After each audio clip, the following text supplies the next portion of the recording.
Bismillahirrahmanirrahim. Rabbi shrah li sadri wa yassir li amri wahlul 'uqdatam min lisani yafqahu qawli.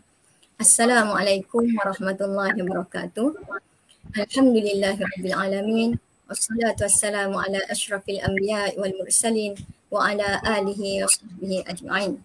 Amma ba'd. Cetusan barakah buat hadirin hadirat yang saya hormati sekalian. Alhamdulillah wa syukurillah. Setinggi-tinggi lafaz kesyukuran dirafa'kan kepada ilahi kerana dengan izin dan limpah hidayahnya jua pada pagi ini pada pagi yang penuh berkat ini 17 Ramadan kita diberi peluang dan kesempatan untuk sama-sama meneruskan usaha dalam meraih maghfirah Allah Ta'ala. Alhamdulillah kita juga masih diberi peluang untuk mengejar ganjaran yang begitu besar yang Allah Ta'ala sediakan untuk kita dalam bulan Ramadan ini. Hari ini kita telah diberi ruang untuk dapat sama-sama mengikuti forum sempurna nuzul Quran yang dianjurkan oleh Pusat Sumber Siti Khadijah, Sekolah Kebangsaan Gontok Nasik dengan kerjasama saluran channel MyGTN TV bertajuk Al-Quran Cintaku Tidak Bermesin. Terima kasih saya ucapkan atas kehadiran anda semua yang sudi untuk meluangkan masa dengan menyertai live kami. Sebelum memulakan majlis, saya ingin mengajak para penonton untuk sama-sama berkongsi pautan live ini agar lebih ramai dapat bersama kita. Saya, Salimah binti Saleh, selaku moderator anda untuk Forum Nuzul Quran pada pagi ini. Hadirin yang dirahmati Allah sekalian, tidak molek rasanya jika saya tidak memperkenalkan dua orang ahli panel kita yang berdedikasi, bijaksana dan karisma serta mempunyai lontaran idea yang bernas dan bakal merungkai segala persoalan mengenai tajuk yang bakal kita diskusikan bersama. Tanpa membuang masa, saya akan memperkenalkan ahli-ahli panel kita. Panel kita yang pertama yang saya hormati, Ustaz Muhammad Hamdi bin Datuk Harun, berusia 34 tahun dan sudah berkahwin. Beliau tinggal di Kuala Terengganu dan berkhidmat sebagai Ketua Jabatan Syariah di syarikat TDM Berhad. Pendidikan tertinggi beliau ialah Master dalam bidang pengajian Islam. Okey, manakala panel kita yang kedua yang dihormati, Ustazah Wan Nur Hidayah binti Wan Fauzi merupakan tenaga pengajar mata pelajaran Bahasa Arab di Sekolah Kebangsaan Bukit Tumbuh dan beliau telah mempunyai pengalaman mengajar selama 17 tahun. Merupakan pemegang ijazah sarjana muda Bahasa Arab dan Sastra dari Universiti Al-Azhar. Beliau juga turut aktif dalam pertubuhan NGO, Sahabat Infak dan pemilik Butik Wangi 2. Hadirin yang dirahmati Allah sekalian. Kita sering, soalan ni saya terus tujukan untuk panel kita yang pertama ya, untuk Ustaz Hamdi. Okay, kita sering mendengar dan menyebut Al-Quran adalah kitab yang istimewa. Dalam masa yang sama, Allah memilih yang menerimanya ialah makhluk yang bernama manusia. Bukannya jin, bukan juga makhluk Allah yang lain. Mengapa ya Ustaz? Apakah ada kaitan istimewa kitab Al-Quran itu dengan manusia? Falyatafaddal mashkura. Bismillahirrahmanirrahim. Alhamdulillahirabbil alamin. وبه نستعين والصلاة والسلام على أشرف المرسلين وعلى آله وصحبه وسلم أجمعين. اللهم ربنا اشرح لنا صدورنا ويسر لنا أمورنا واحلل عقدة من ألسنتنا يفقهوا أقوالنا. اللهم افتح بيننا وبين قومنا بالحق وأنت خير الفاتحين. اللهم انفعنا بما علمتنا وعلمنا ما ينفعنا وزدنا علما. أما بعد. Terima kasih pada moderator Cikgu Salimah binti Saleh. Seterusnya di panel yang bahagia Ustazah Nur Hidayah. Seterusnya semua sidang pendengar di kalangan tuan-tuan dan puan-puan yang dikasihi oleh Allah sekalian. Assalamualaikum warahmatullahi wabarakatuh. Alhamdulillah, pertamanya kita bersyukur pada Allah Subhanahu wa taala kerana dilimpah dan kurnia dari Allah Ta'ala pada hari yang penuh barakah, hari yang penuh bahagia ini. Dapat sama-sama kita berada di dalam majlis ilmu forum nuzul Al-Quran yang telah dianjurkan oleh pihak sekolah. Semoga majlis yang diadakan ini diberkati oleh Allah Subhanahu Wa Taala, walaupun kita buat secara online. Tapi kalau kita lihat zaman sekarang ni, kadang-kadang online lebih ramai, lebih ramai yang melihat daripada yang secara berdepan lah. Tapi kedua-dua tu ada manfaat dan juga kelebihan masing-masing lah. Kita berada pada hari ini pada tempoh cuti lah, ataupun kita bercuti pada hari ini di negeri Terengganu, khusus untuk memperingati peristiwa yang sangat besar berlaku, iaitu peristiwa nuzul Al-Quran, penurunan Al-Quranul Karim ke muka dunia ini. Dan Al-Quranul Karim yang dikira layak mendapat keistimewaan kerana dia adalah salah satu daripada mukjizat yang agung, yang teragung, itu mukjizat Nabi kita Muhammad sallallahu alaihi wasallam. Kalaulah persoalan tadi berkaitan dengan kenapa Al-Quranul Karim, sering kita dengar Al-Quran adalah kitab yang istimewa.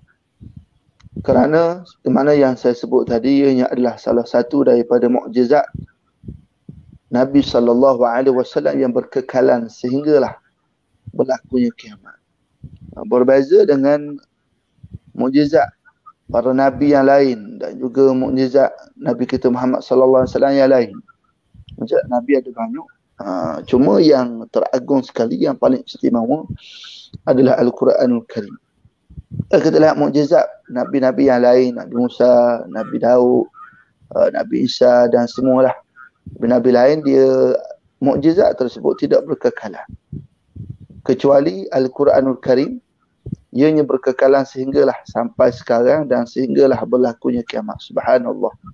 Sebab itulah Al-Quran adalah kitab suci yang istimewa kerana ianya adalah wahyu daripada Allah Ta'ala dan ianya adalah mukjizat Nabi kita Muhammad sallallahu alaihi wasallam. Istimewanya Al-Quranul Karim bukan hanya sekadar di salah satu mukjizat Rasulullah.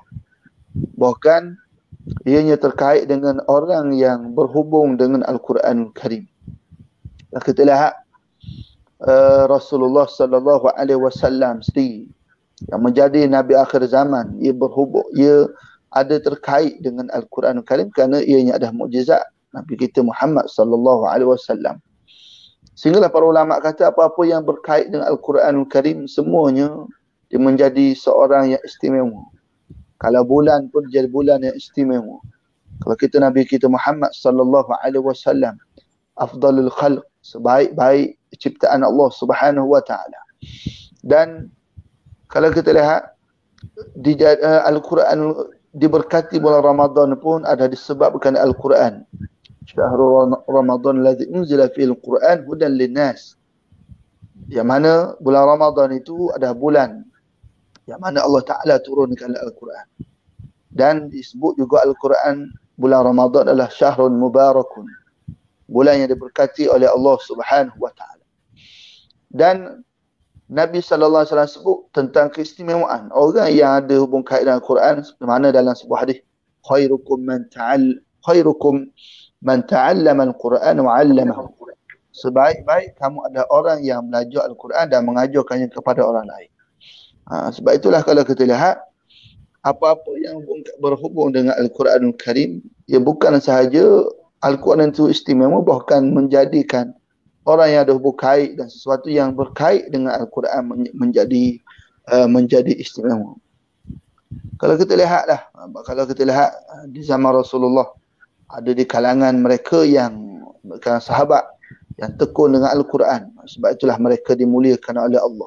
Seperti mana Ibnu Abbas sepupu Nabi sallallahu alaihi wasallam, yang mana Nabi ajar dia Al-Quran dan Nabi doa kepada dia. Nabi berdoa, Allahumma faqihu fid din wa 'allimhu ta'wil.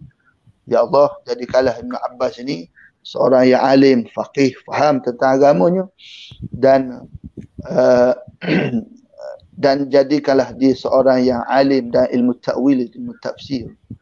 Ada dengan sahabat lagi yang Allah Ta'ala, yang mana Nabi SAW khususkan kepakaran masing-masing dalam Al-Quran. Contohnya Abdullah bin Ummi Maktum dan sebagainya.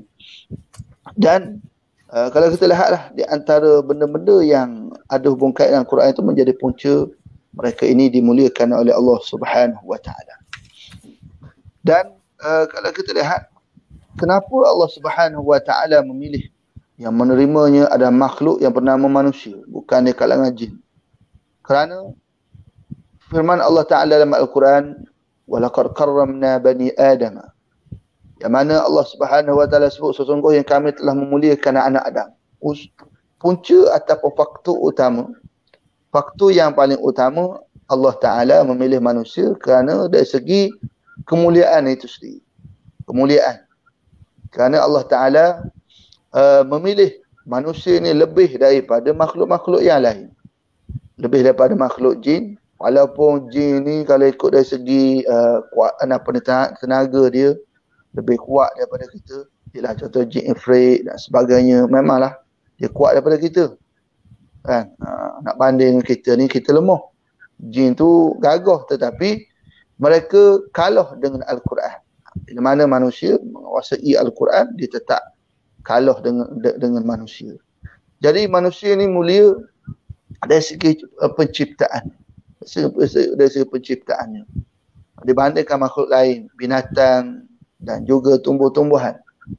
Semuanya itu menjadikan manusia itu lebih mulia adalah disebabkan antara lainnya dari segi akalnya. Allah Ta'ala kurniakan, anugerahkan akal kepada manusia. Dengan itu dapat membezakan, dengan akal itu dapat membezakan mana-mana yang baik dan mana-mana yang salah.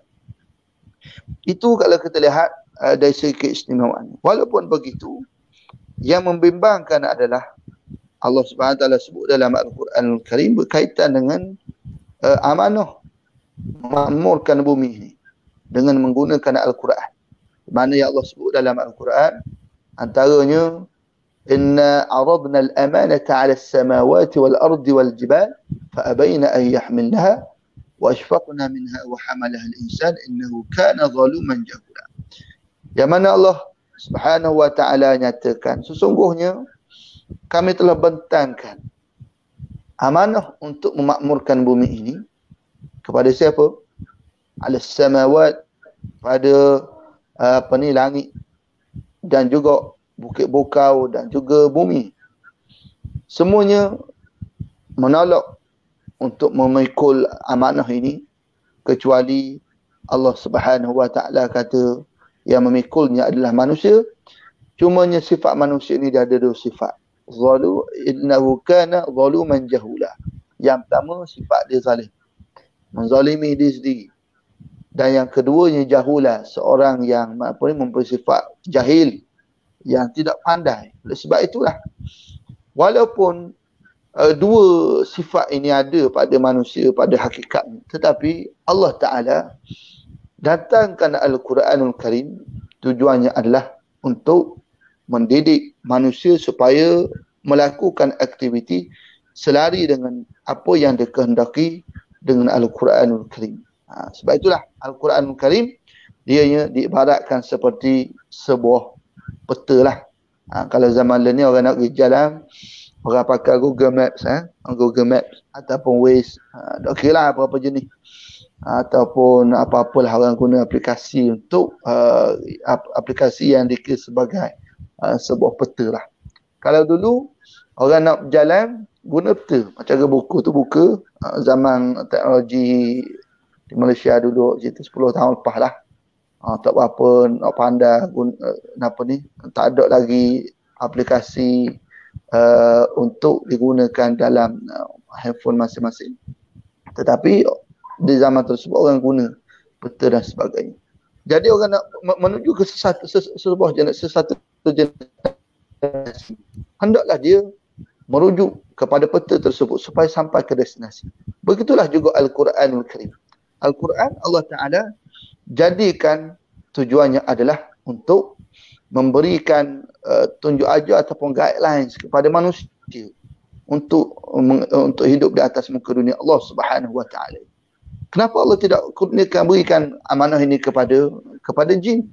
Sebenarnya jin itu telah mempunyai sejarah mendiami bumi sebenarnya sebelum daripada manusia lagi.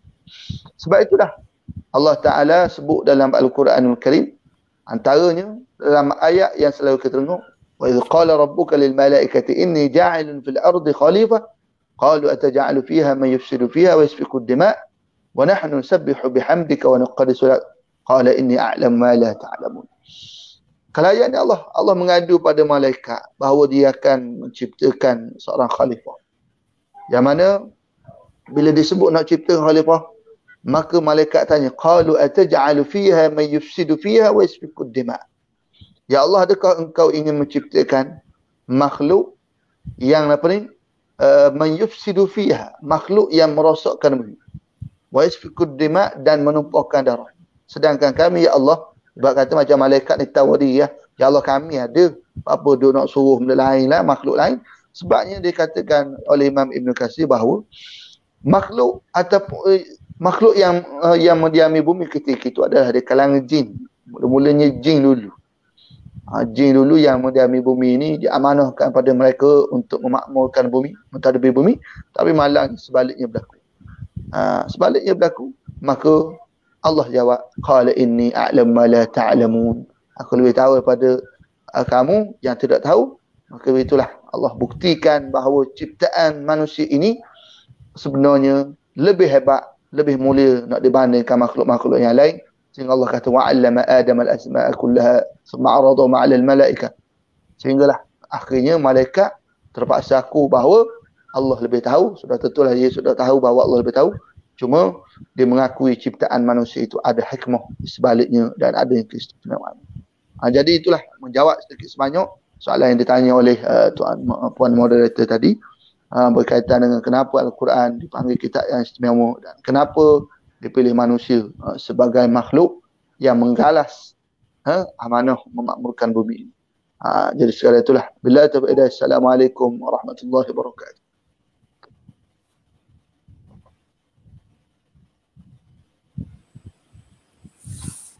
Terima kasih banyak yang berbahagia Ustaz.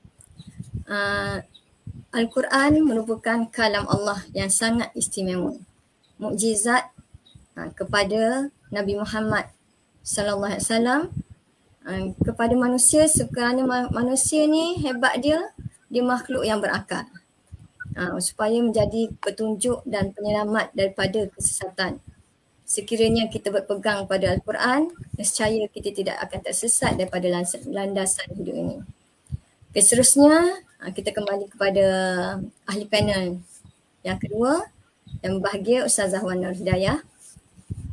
Ustazah, dalam kita tercari-cari pahala dengan Al-Quran, kadang-kala ada rakan-rakan kita yang terkeliru dengan beberapa aktiviti lain. Sedangkan bersama Al-Quran ni besar fadilatnya.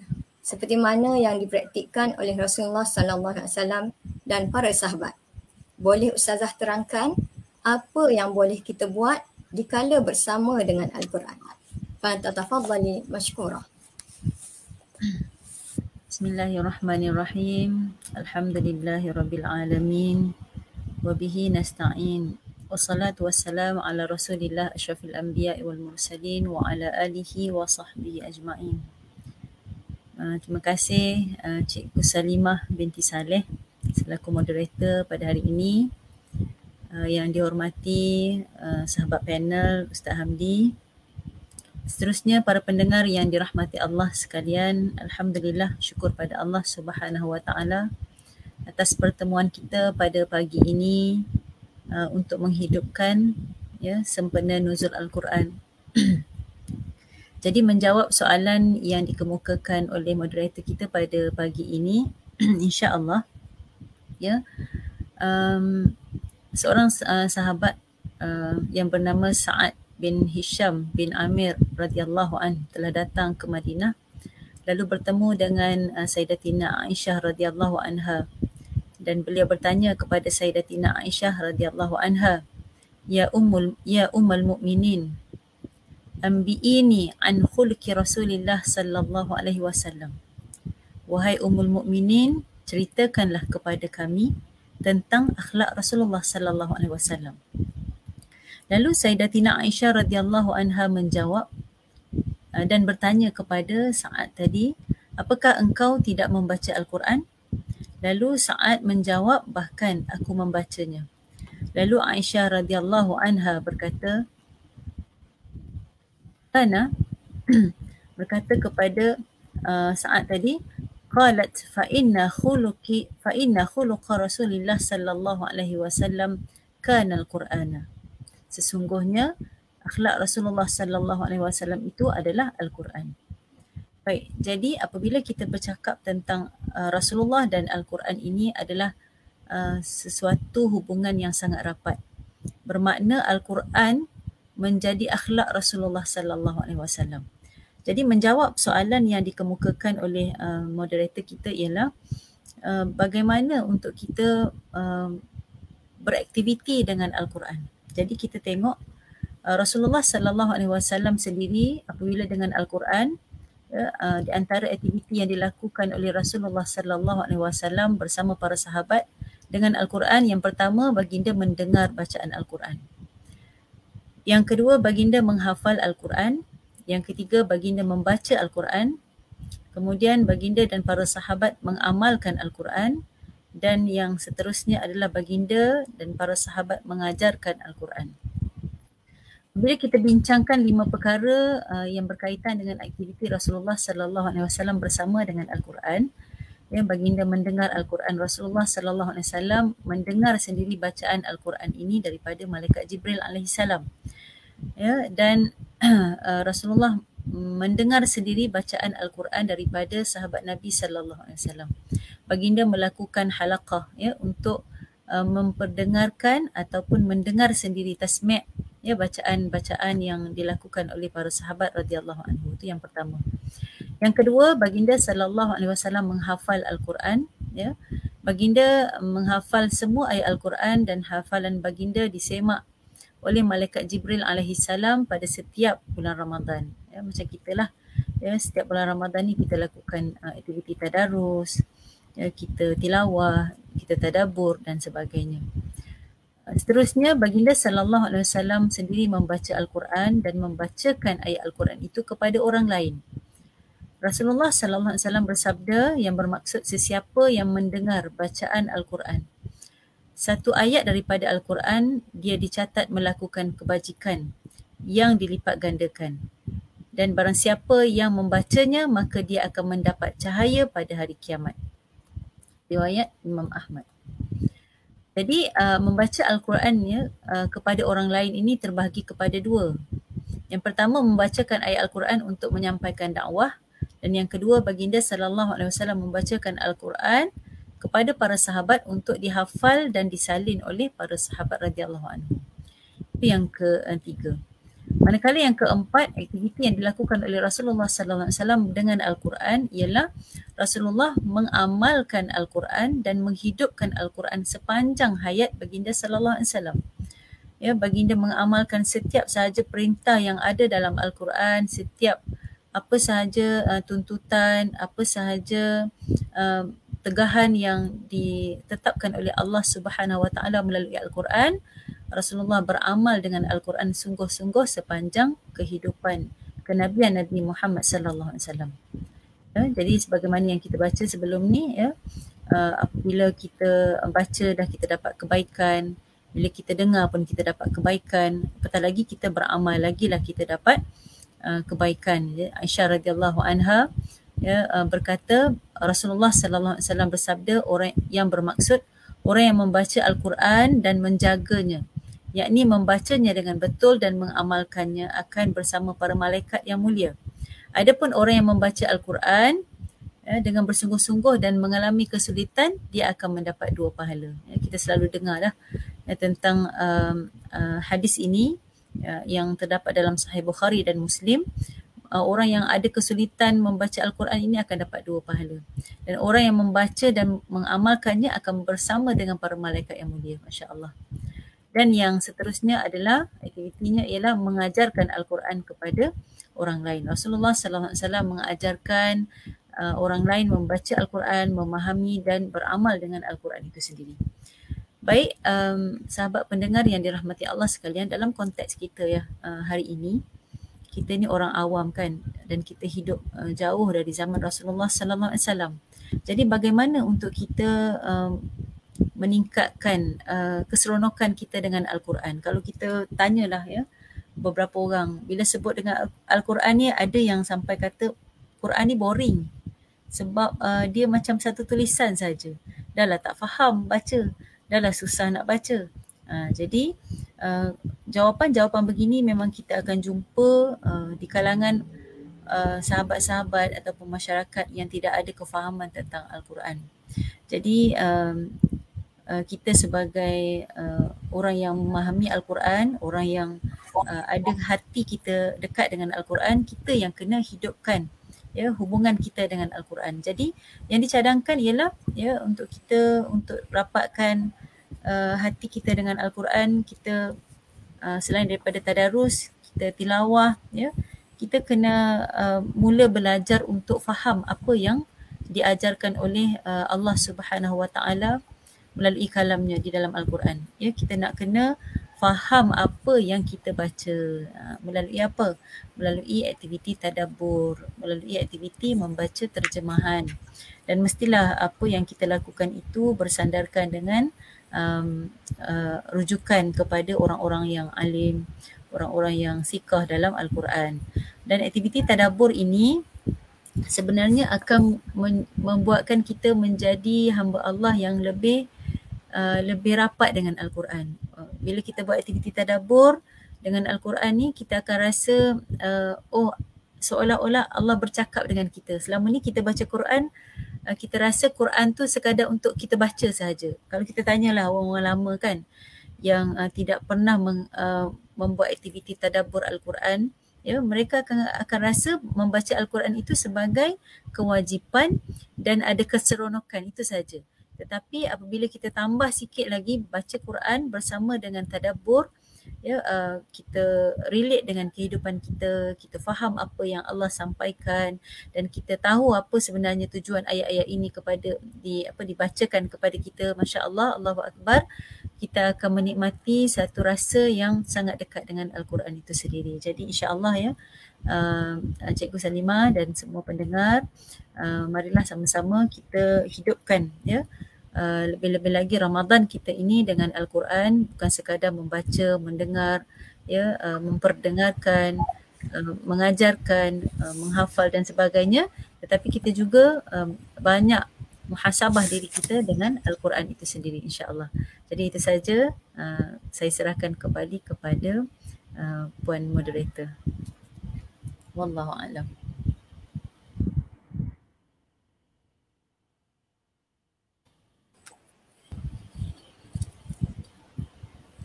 Sungguh jelas pencerahan yang telah Ustazah berikan. Syukran Ustazah.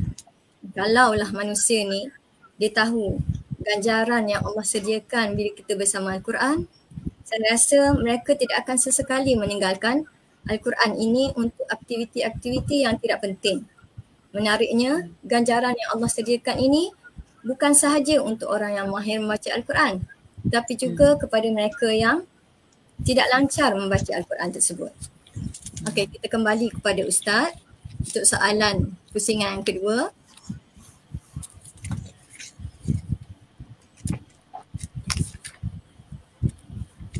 Apabila ditanya oleh sahabat kepada isteri kesayangan baginda Aisyah, apakah akhlak Rasulullah? Maka jawab Aisyah, akhlak baginda ialah Al-Quran. Maksudnya apa tu Ustaz? Bagaimana dengan kita ni? Apakah ada jalannya untuk kita capai ke tahap itu? Iaitu berakhlak seperti Al-Quran ni dalam cabaran kehidupan masa kini. Falyatafaddal mashkura. Terima kasih kepada Pak Moderator yang dihormati. Terima kasih Ustazah Wana Hidayah dan semua sudah mendengar sekalian. Subhanaka la ilma lana illa ma 'allamtana innaka antal alimul hakim. Wala haula wala quwwata illa billahil aliyyil azim. Amma ba'd. Jadi soalan yang diajukan tadi dia ada terkait dengan apa hadis yang telah dibacakan oleh Ustazah Wan Hidayah, yang mana satu hadis yang diriwayatkan oleh Sa'ad bin Hisham bin Amir yang tanya kepada Sayyidatina Aisyah selepas daripada kewafatan baginda sallallahu alaihi wasallam. Ditanya kepada Sayyidatina Aisyah tentang akhlak Nabi sallallahu alaihi wasallam. Jadi Aisyah menjawab bahawa fa inna khuluqan Nabi sallallahu alaihi wasallam kana al-Quran, atau pada riwayat yang lain kana khuluqul Quran. Sesungguhnya akhlak Rasulullah sallallahu alaihi wasallam itu adalah Al-Quran. Jadi ada juga persoalan yang ditanya oleh yang bertanya lah, apakah yang maksudkan dengan Al-Quran? Kita seringkali mendengar jawapan bila tanya tentang akhlak Nabi sallallahu alaihi wasallam, lalu dijawab dengan kana khuluqul Quran. Akhlak Nabi adalah Al-Quran. Diumpamakan seperti Al-Quran. Kenapa ditanyakan tentang akhlak Nabi sebenarnya? Kalau kita ambillah dari satu sudut bahawa Nabi sallallahu alaihi wasallam diutuskan oleh Allah Taala adalah untuk menyempurnakan akhlak yang baik sebenarnya. Di mana yang dikatakan oleh Nabi sallallahu alaihi wasallam, bu'istu li utammima makarimal akhlaq. Sungguhnya aku ini diutuskan oleh Allah ada untuk menyempurnakan akhlak yang baik. Akhlak yang kalau kita lihat, akhlak ada satu elemen ataupun perkara yang sangat penting di dalam kehidupan bermasyarakat, bahkan kehidupan beragama. Kerana akhlak itu dia bukan hanya berkait dengan manusia dengan manusia, tetapi berkait juga dengan akhlak di antara seorang hamba dengan Tuhan, iaitu Allah Taala. Sebab itulah banyak benda-benda yang menyebabkan hati mad'u ataupun mereka yang menjadi sasaran dakwah Nabi SAW adalah tersentuh melalui akhlak Nabi sallallahu alaihi wasallam sebenarnya. Akhlak Nabi yang sangat mulia yang menyebabkan orang yang melihat Nabi, orang yang melihat cara kelakuan Rasulullah sallallahu alaihi wasallam, akhirnya mereka ini tersentuh sehinggalah mereka memeluk agama Islam. Ada banyaklah peristiwa-peristiwa yang kisah-kisah yang menyebut yang disebut tentang bagaimana akhlak Nabi dengan orang-orang bukan Islam. Sehinggalah akhirnya dengan cara ataupun dengan akhlak tersebut mereka memeluk agama Islam kerana melihat betapa tingginya akhlak Nabi kita Muhammad sallallahu alaihi wasallam. Dalam menjawab soalan ini, maksud daripada khuluqul Quran, sesungguhnya akhlak Nabi itu diumpamakan seperti Al-Quran.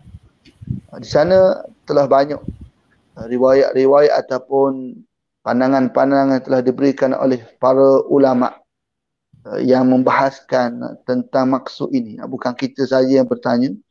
Kalau dulu-dulu pun dia pun tertanya-tanya apakah yang dimaksudkan dengan kana khuluqul Quran. Akhlak Nabi itu ada Al-Quran. Di sana ada beberapa pandangan ataupun huraian disebut oleh para ulama, antaranya Imam Nawawi rahimahullahu taala.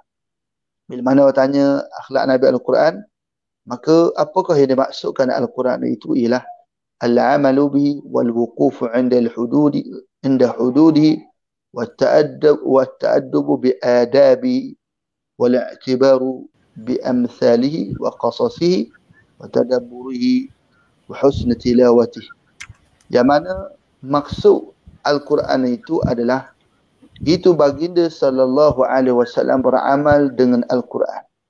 Jadi bila sebut khuluqul Quran, akhlak Nabi adalah Al-Quran, bahawa akhlak Nabi itu ada beramal dengan Al-Quran. Jadi Nabi seorang yang beramal dengan Al-Quran. Kalaulah kamu ingin mengetahui rahsia akhlak Nabi sallallahu alaihi wasallam, maka pada tubuh Nabi sallallahu alaihi wasallam itu adalah dia beramal dengan Al-Quran. Maka kalau kamu ingin mengetahui akhlak Nabi, maka beramallah dengan Al-Quran, maka itu adalah tanda bahawa kamu sedang berakhlak dengan akhlak Nabi sallallahu alaihi wasallam. Jadi itu maksud khuluquhul Quran, akhlak Nabi adalah Al-Quran. Yang keduanya adalah wal wuqufu 'inda hududih, berhenti di sempadan yang ditetapkan oleh Allah Taala.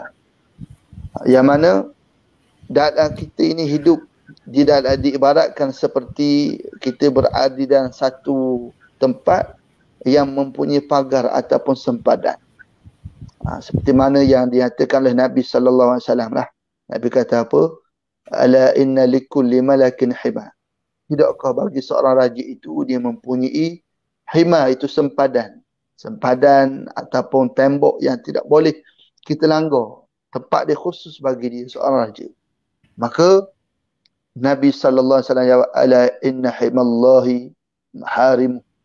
Tidakkah sempadan Allah Taala itu adalah sesuatu yang diharamkan oleh Allah Taala. Jadi perkara-perkara yang haram ini diibaratkan seperti sempadan, tak boleh langgar. Mana akhlak Nabi sallallahu alaihi wasallam, dia tidak langgar sempadan yang telah ditetapkan oleh Allah Taala, walaupun Nabi ada seorang yang telah dipilih oleh Allah Taala. Nabi seorang yang dikasihi oleh Allah, Nabi adalah seorang yang dipilih oleh Allah Taala. Walaupun Nabi seorang yang dipilih oleh Allah Taala, mempunyai pangkat yang tinggi, maka tidaklah membolehkan Nabi sewenang-wenangnya nak buat ikut suka dia saja. Macam kita kalau ni kau, kalau anak emah kau ikut suka dia nak buat. Satu lagi kalau dia bekerja yang disukai oleh bos, ikut suka dia nak buat apa. Kan? Sepatutnya kalaulah dia ni orang yang paling dikasihi, disayangi oleh bos, maka dialah orang yang menunjukkan contoh yang sangat baik. Seorang yang patuh pada undang-undang, patuh pada sistem dan sebagainya. Itu contohnya. Jadi Nabi, walaupun Nabi ni Al-Mustafa, yang dipilih oleh Allah Ta'ala, tapi Nabi ada seorang yang sangat menjaga hudud, yang sangat menjaga berkaitan dengan perkara-perkara yang sempadan, yang mana yang boleh, mana yang tidak boleh. Bahkan Nabi SAW, Nabi adalah orang yang paling banyak beristighfar. Subhanallah. Nabi SAW beristighfar sebanyak 70 kali sehari. Walaupun Nabi tidak berdosa. Subhanallah. 70 kali istighfar. Kita berapa kali? Anggur-anggur berapa kali? Tak banyak mana. Ataupun kira nak istighfar. Tapi Nabi 70 kali. Kita kalau istighfar pun lepas mayang 3 kali 5 berapa kali. Tapi Nabi SAW, walaupun orang yang dikasihi oleh Allah tidak berdosa, tapi Nabi menunjukkan contoh yang baik. Itu maksud ni. Kemudiannya maksudnya lagi, wa ta'addubu bi adabi. Nabi beradab dengan adab Al-Quran. Nabi beradab dengan adab Al-Quran. Kalau ikut kalau ikut pada pandangan Ibn Rajab rahimahullahu ta'ala, yang mengatakan bahawa maksud akhlak Nabi adalah akhlak Al-Quran adalah iaitu Nabi dalam bab keredaan ataupun kemarahan Rasulullah SAW, dia berteraskan kepada Al-Quranul Karim. Yang mana Nabi dalam beradab, Nabi ketika mana marah, Nabi berakhlak dengan akhlak Quran. Nabi bila mana Nabi SAW suka, maka Nabi SAW berakhlak dengan akhlak Al-Quranul Karim. Kerana di sana adanya sempadan berkaitan dengan adab. Sebab itulah Nabi SAW ada ketika Nabi marah, ada ketika Nabi suka. Tapi kedua-dua keadaan tersebut dipandu dengan wahyu Al-Quranul Karim. Dan dimaksudkan dengan khuluqul Al-Quran, khuluqul Quran juga adalah wala i'tibaru bi amthali wa qasasi. Iaitu mengambil iktibar darinya. Mengambil iktibar dari apa-apa yang ada di dalam Al-Quranul Karim dan juga bertadabbur dengan apa yang ada dalam Al-Quran. Jadi Nabi SAW sendiri, dia mengambil iktibar daripada Al-Quran. Begitu juga kita ini. Bila kata kita nak berakhlak dan akhlak Nabi dan akhlak Nabi itu adalah Quran, mestilah kita mengambil iktibar daripada dari Al-Quran, terutamanya melalui kisah-kisah para anbiya dan sebagainya. Kemudian yang terakhirnya adalah tilawah wa husnul tilawati, iaitu kamu menggunakan ataupun membaca Al-Quran dengan sebaik-baiknya, di mana yang telah disebut oleh Ustazah tadi pun, mestilah Al-Quran ini mestilah kita baca, mestilah kita menyambut panggilan daripada Allah Ta'ala, supaya kita ni hamba-hambanya memanggil ataupun menyahut panggilan Allah Ta'ala, dan kita sentiasa berdialog dengan Allah Ta'ala melalui bacaan Al-Quranul Karim. Sekadar itulah. Bila taufiq, assalamualaikum warahmatullahi wabarakatuh. Serah kepada Puan Moderator. Terima kasih Pak Ustaz atas pencerahan. Saya suka dengan pendapat Imam An-Nawawi yang Ustaz sebutkan tadi, iaitu akhlak Nabi ni akhlak Quran. Baginda beramal dengan Al-Quran, berhenti di sempadan yang ditetapkan, beradab dengan adab Al-Quran, mengambil iktibar darinya, bertadabbur dan tilawah yang baik. Oleh itu saya rasa kita pun kena berusahalah agar kita pun dapat berakhlak seperti akhlak Nabi SAW. Okey, seterusnya salah. Banyak ayat Al-Quran dan hadis kaitkan Al-Quran dengan bulan Ramadan, seperti menerangkan tentang penurunannya, kisah Rasulullah SAW bertadarus dengan malaikat Jibril setiap malam di bulan Ramadan, sehingga ada di kalangan kita merasakan inilah masanya untuk kita bersama Al-Quran. Ibarat cinta semusim. Selepas Ramadan, Al-Quran ditinggalkan berhabuk di rak-rak. Apakah betul demikiannya amalannya, Ustazah? Mohon pencerahan. Tafadhali Ma'jurah. InsyaAllah. Terima kasih Puan Salimah, moderator kita pada pagi ini. Yang berbahagia Ustaz Hamdi. Seterusnya, sahabat-sahabat pendengar yang dirahmati Allah. Bismillahirrahmanirrahim. Jadi soalan yang diberikan ialah apakah betul ya amalan demikian tadilah, tinggalkan Al-Quran selepas Ramadan ni sampai berhabuk-habuk di Ra'a. Baik, sidang pendengar yang dimuliakan Allah, jawapannya salah. Jawapannya salah sebab apa? Ya, sepatutnya kita kena betul-betul ya memahami kenapa kita bersama dengan Al-Quran, dan kita kena betulkan cara kita berdampingan dengan Al-Quran. Saya ulang balik, kita kena betul-betul faham kenapa kita berdamping dengan Al-Quran, dan kita kena betulkan cara kita berdampingan dengan Al-Quran ya. Jadi Al-Quran ni sepatutnya kita baca setiap hari tanpa gagal. Tak kiralah bacaan kita tu bacaan harian ke, bacaan khusus ke, ya, bacaan awal pagi ke, bacaan malam ke, perlu ada jadual ataupun perlu ada istiqamah, disiplin yang tinggi untuk kita dapatkan manfaat ataupun hubungan yang rapat dengan Al-Quran. Kalau kita tengok Al-Quran ni dia ada roh, dan bila sesuatu ada roh, dia boleh merajuk. Maknanya kalau kita tak baca Al-Quran, bukan sebenarnya kita yang menjauhi Al-Quran, tetapi sebenarnya Al-Quran itu akan merajuk dengan kita. Sekali kita tak nak Al-Quran, beribu kali Al-Quran tak nak dengan kita. Al-Quran tak izinkan kita baca dia. Jadi itu adalah satu kerugian kepada setiap hamba Allah, ya, termasuk kita semualah. Ya, dalam hubungan kita dengan Al-Quran ni kita yang kena betulkan.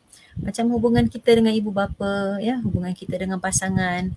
Kalau kita asyik nak minta pasangan kita je yang selalu berikan yang terbaik kepada kita, tetapi kita tidak berikan sesuatu yang terbaik kepada pasangan, begitu juga dengan ibu bapa ataupun anak-anak, akan berlakulah ya perkara-perkara yang merajuk dan sebagainya. Ya, samalah juga dengan Al-Quran. Ya, Al-Quran sendiri akan seolah-olah tinggalkan kita. Ya, dan itu adalah satu kerugian yang sangat besar dalam kehidupan kita. Ya. Jadi sahabat-sahabat, para pendengar yang dirahmati Allah, perlu ada tarbiyah ya dalam kehidupan kita, perlu ada disiplin yang tinggi yang kita kena buat sebelum Ramadan lagi. Ya, sebelum Ramadan ni kita dah didik diri kita, kita dah baiki hubungan kita dengan Al-Quran untuk kita bersedia berhadapan dengan Ramadan. Sebab apa? Ya, bila kita sebut cinta semusim ni, ramai di kalangan kita bila sampai Ramadan banyak baca Quran. Ya, sampai khatam baca Quran. Tapi bila habis Ramadan tinggalkan Al-Quran, kadang tak baca, alasan sibuk, alasan tak sempat dan sebagainya ya. Dan sebenarnya orang-orang yang meninggalkan Al-Quran sebelum Ramadan sangat susah untuk dapat Al-Quran pada bulan Ramadan. Ini hakikat yang perlu kita faham, yang perlu kita jelas ya. Susah. Saya sendiri pun bila kita dah praktik kan, sebelum Ramadan kita tak khatam Quran setiap bulan. Untuk kita khatam Al-Quran pada bulan Ramadan sahaja perlukan mujahadah yang sangat tinggi, perlukan disiplin masa yang sangat padu ya, perlukan jadual yang sangat ketat untuk kita dapatkan khatam Al-Quran pada bulan Ramadan. Berbanding dengan orang-orang yang memang dah ada aktiviti khatam Quran setiap bulan. Masya Allah, tabarakallah ya, saya ada sahabat di sekolah lah. Beliau ni anak pun dah besar, suami tak ada, kerja offshore dan sebagainya. Dia kata, beliau kata setiap kali balik sekolah tak ada kerja nak buat, selepas tidur dia kata dia akan baca Quran je. Dan dia akan habiskan satu hari 1 juzuk Al-Quran. Kadang-kadang dapat 2 juzuk, kadang-kadang 1 juzuk setengah. Jadi apabila sampai Ramadan, saya sendiri yang bertanya kepada beliau, saya kata, Kak, macam mana bulan puasa ni? Boleh tak Quran ni? Dia kata apa? Alhamdulillah, sepanjang Ramadan ni satu hari dia dapat kumpulkan 3 juzuk sehari. Masya Allah, Allahu Akbar. Jadi saya sendiri pun rasa malu kan dengan apa yang dikongsikan, sebab kita pun dalam mujahadah yang sama, tetapi hakikatnya itulah yang Allah berikan kepada setiap hamba Allah yang berusaha, yang mengadakan hubungan yang sangat istimewa dengan Al-Quran itu sendiri. Jadi dicadangkan kepada kita semua ya, buat jadual yang khas bersama dengan Al-Quran. Contohlah ya, kalau kita pagi tu setiap pagi mesti wajibkan diri kita buat bacaan pagi, bacaan surah-surah tertentu, ataupun mungkin nak tadarus pagi dengan anak. Sebab bila saya sebut begini, bermakna ada di kalangan kita lah, di kalangan ibu-ibu yang berjaya melaksanakan tadarus Al-Quran setiap pagi, Masya Allah ya. Dan kalau kita ambil peluang, kalau ibu-ibu yang bekerja, sahabat-sahabat ya, suami-suami ke yang bekerja, dalam perjalanan ke tempat kerja tu boleh pasang MP3 ke apa-apa saja, phone ke, YouTube ke, untuk kita dengarkan ataupun kita baca bersama surah-surah yang kita wajibkan diri kita. Sebab apa? Kita nak ada hubungan yang sangat rapat dengan Al-Quran. Jadi bacaan pagi tu kita dah disiplinkan. Yang kedua, bacaan selepas salat. Ni sebagai cadangan sajalah. Selepas salat, wajibkan diri untuk sekurang-kurangnya 1 muka Al-Quran. Ya, kalau kita tak boleh setiap selepas salat, maksudnya lepas subuh tak sempat, lepas zuhur sibuk kat sekolah contoh, lepas asar sibuk nak masak dah, lepas maghrib ada masa. Jadi ambil masa selepas salat itu untuk kita tambahkan bacaan-bacaan harian kita. Ya, 1 muka Al-Quran, 2 muka dan sebagainya lah. Lagi banyak lagi bagus. Begitu juga dengan selepas maghrib ataupun selepas isyak ya, dicadangkan Al-Mulk, As-Sajadah, ataupun Al-Waqi'ah ya, dan sebagainya, sebagai disiplin kita juga untuk kita rapat dengan Al-Quran. Dan selain daripada itu, bacaan-bacaan yang khas seperti Al-Kahfi pada hari Jumaat, Yasin setiap pagi dan sebagainya. Jadi bila kita ada dah jadual khas ini, hubungan kita dengan Al-Quran tu rapat. Kita dengan Al-Quran tu akan sentiasa bersentuhan, akan sentiasa baca, akan sentiasa kita membelai Al-Quran, kita akan belik Al-Quran, dan Al-Quran itu akan sentiasa bersama dengan kita. Kalau kita tengok ya, ada kisah para ulama yang disebutkan dalam banyak kitab ya, ketika sampai bulan Ramadan, mereka meninggalkan majlis ilmu.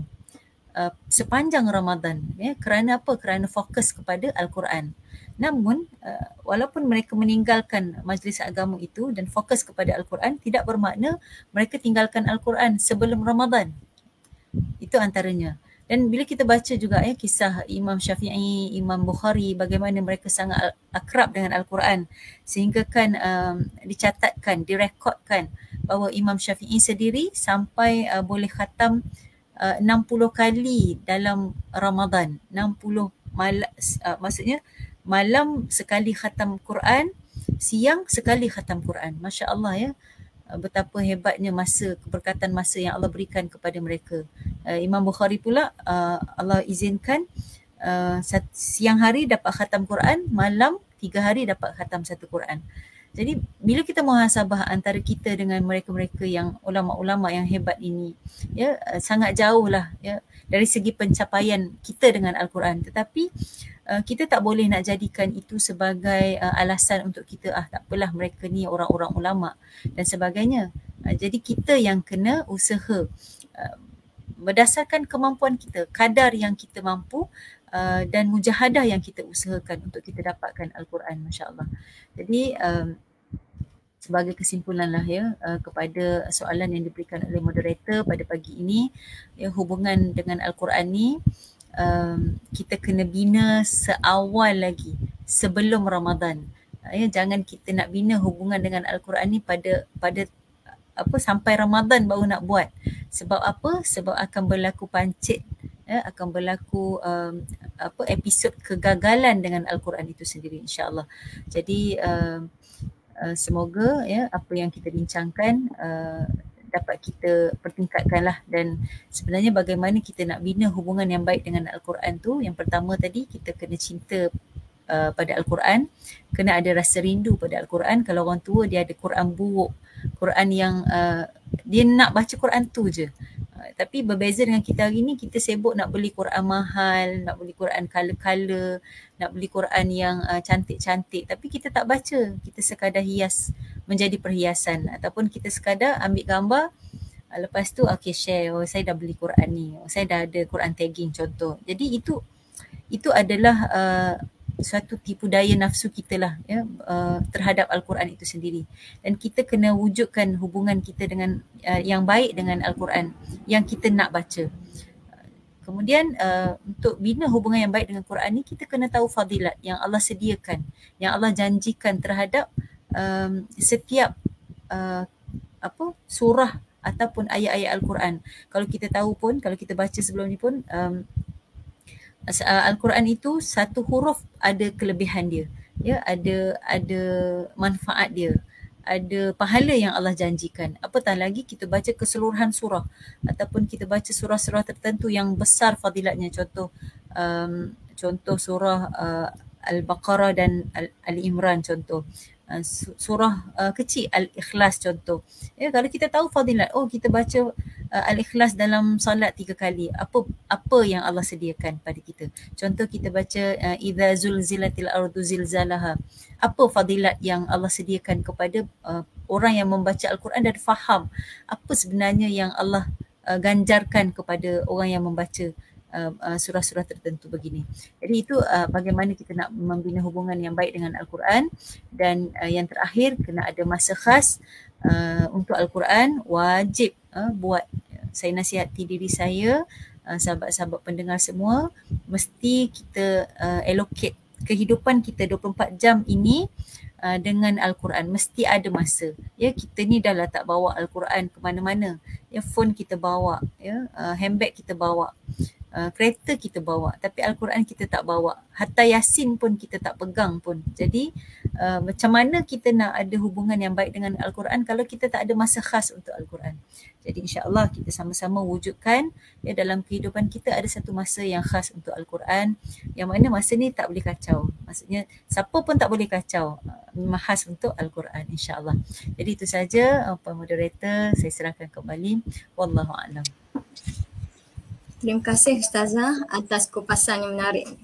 Teringat saya satu riwayat Al-Baihaqi dalam Syu'ab Al-Iman. Sayyidina Uthman bin Affan berkata, kalau hati kita bersih, kita tidak akan pernah kenyang daripada Al-Quran. Masya Allah. Aku tidak menyukai satu hari yang aku tidak membaca mushaf Al-Quran padanya. Semoga kita pun istiqamah. Macam Ustazah kata tadi, kalau Imam Syafi'i dapat khatam Quran 60 kali sepanjang Ramadan kan.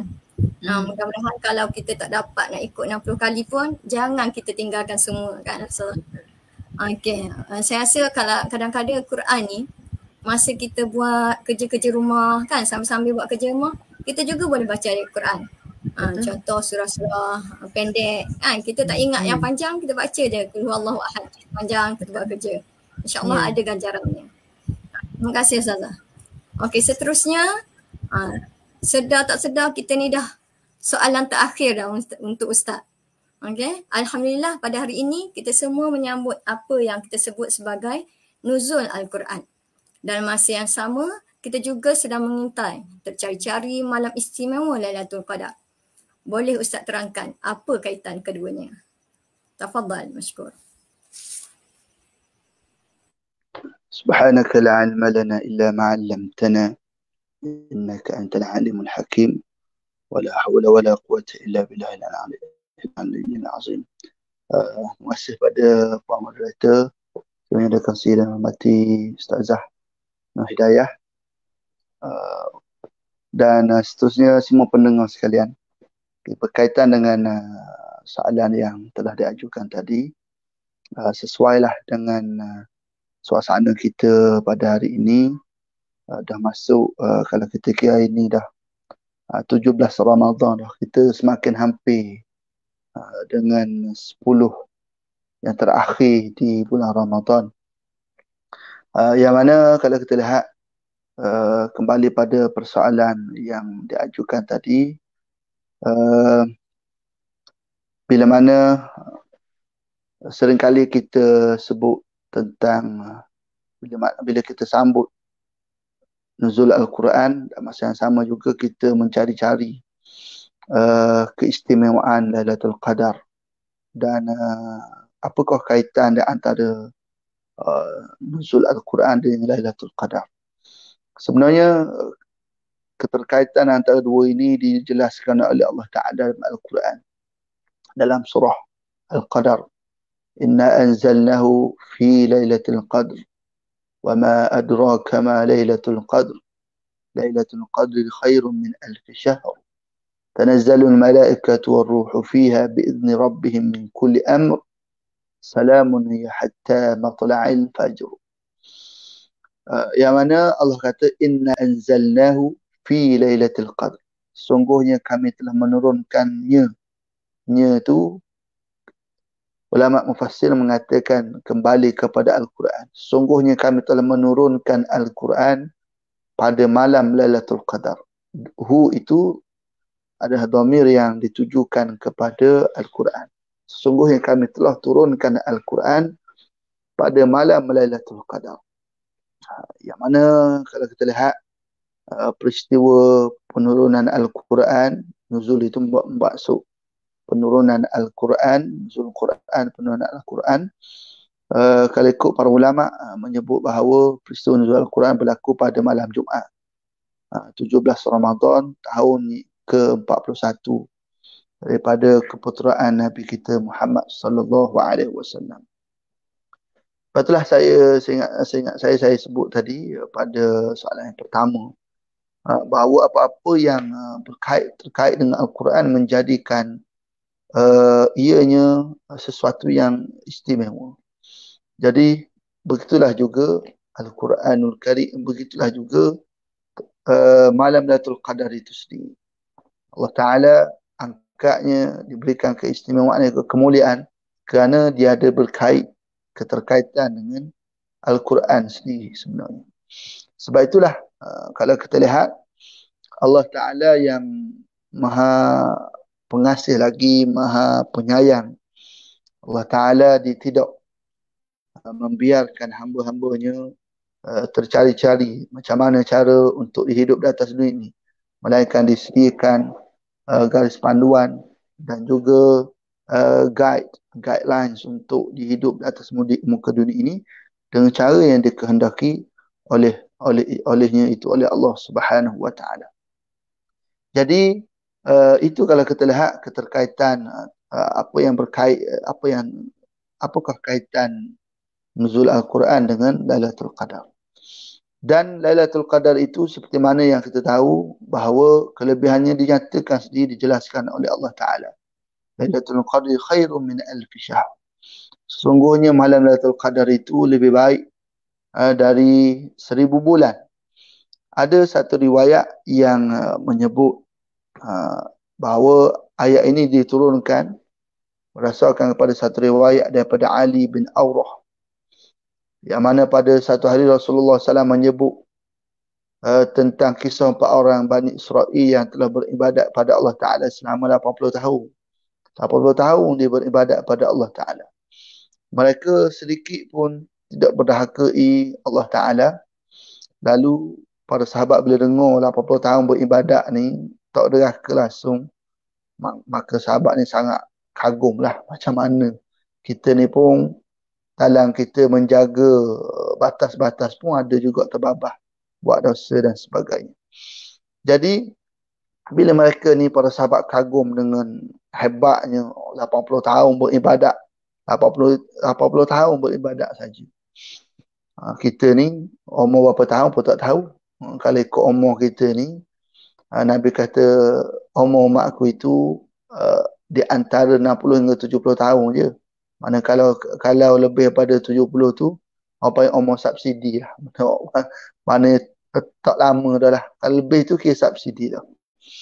Lalu marilah Jibril memberitahu kepada Rasulullah bahawa Allah menurunkan yang lebih baik dari amalan mereka itu. Iaitu Lailatul Qadr khairun min alfi syahr. Kelebihan Lailatul Qadar itu adalah menyamai 1000 bulan. Kalau kita lihat, kalau kita bahagi-bahagilah 1000 bulan itu bersamaan lebih kurang 83 tahun. Hebat lagi. Kalau Yahudi Bani Israel itu 80 tahun, ni kalau boleh, kalaulah kamu dapat Lailatul Qadar, maka seakan-akan kamu beribadat selama 83 tahun. Subhanallah. Di sana ada sebab kenapa diberikan kenapa keistimewaan ini. Kerana antaranya umur kita ni umat Nabi Muhammad ni pendek banding umat Nabi lain. Kalau Nabi Nuh sendiri tempoh berdakwah 950 tahun. Umur berapa Allah A'lam lah. 1000 tahun lebih barangkali. Kita ni maknanya lepas 60-70 tahun dah gerak dah. Dah gerak dah. Apa yang rek-rek dah. Rek-teng dah. Maknanya nak kabarnya dah gerak kita ni. Oleh sebab itulah, mungkin barangkali orang beriman ni mungkin dia akan dakwa Allah Ta'ala, dakwa kerana mitok lah. Mitok orang tak puas hati. Kerana umur orang lain sedap lah. Umur 100 tahun, 200 tahun. Kita ni umur 60 tahun, 70 tahun. Jadi mungkin timbul rasa tak puas hati. Jadi Allah yang Maha Adil, maknanya Allah Ta'ala sediakan satu malam yang dirahsiakan bila berlaku. Cuma berlaku dalam tempoh, dalam waktu 10 malam yang terakhir. 10 malam yang terakhir. Dan ianya berlaku pada malam ganjil.